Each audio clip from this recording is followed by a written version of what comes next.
तो भक्ति अपने आप ही एक बहुत बड़ा कवच बन जाती।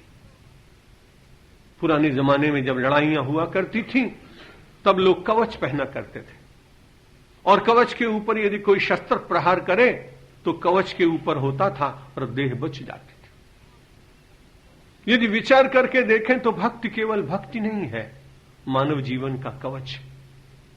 और उसके ऊपर जब सुख और दुख के बाणों का प्रहार होता है, तो यदि भक्ति कवच बन गई मेरे और आपके जीवन की, तो आप निश्चित मानिए कि वे सुख और दुख के बाण व्यक्ति को प्रभावित नहीं करेंगे। और आदर्श जो एक स्थिति है, जिसको स्थित प्रज्ञ कहा जाता है, जिसे समत्वयोग कहा जाता है, उस समत्वयोग में स्थित हो जाने की शक्ति भक्ति के द्वारा भी प्राप्त होती है। यत् प्राप्य न किंचित वांछति न शोचति न द्वेष्टि।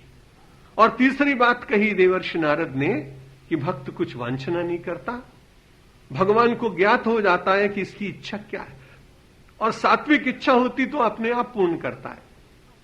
आप परिवार वाले लोग हैं, जब आपका बालक 2-3 वर्ष का होता है तो वो कुछ कहता नहीं कि उसकी क्या इच्छा है, लेकिन ये बड़ी विचित्र बात है, यदि होली आई तो उसके अनुरूप आप वस्त्र पहनाते हैं, दिवाली आई तो दिवाली के अनुरूप उसको वस्त्र पहनाते हैं, वसंत का पर्व आया तो उसके अनुरूप आप उसे वस्त्र पहनाते हैं।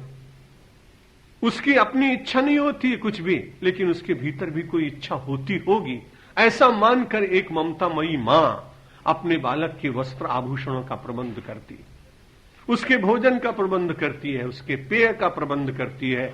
आप निश्चित मानिए, यदि भक्ति की शरण में कोई व्यक्ति चला जाए तो उसको लौकिक दृष्टि से भी कुछ हानि होने वाली नहीं। तब परमात्मा ही वास्तव में माता बनकर उसकी इच्छा की पूर्ति करने के लिए विचार करेगा कि इसके लिए क्या योग्य है, इसकी क्या सात्विक इच्छा है, उसको वो पूर्ण करेगा। बंगाल में तो भाग्यशाली हैं आप सब लोग, रामकृष्ण देव का यहां अवतार हुआ, रामकृष्ण देव का, और उन्होंने भक्ति के द्वारा किस प्रकार से साधना करते हुए मां काली की कृपा से अपनी सात्विक इच्छाओं को पूर्ण किया, ये उनके जीवन के संस्मरणों में कई बार उनकी लीलामृत में पढ़ने का अवसर मिला है, और आपने भी पढ़ा होगा।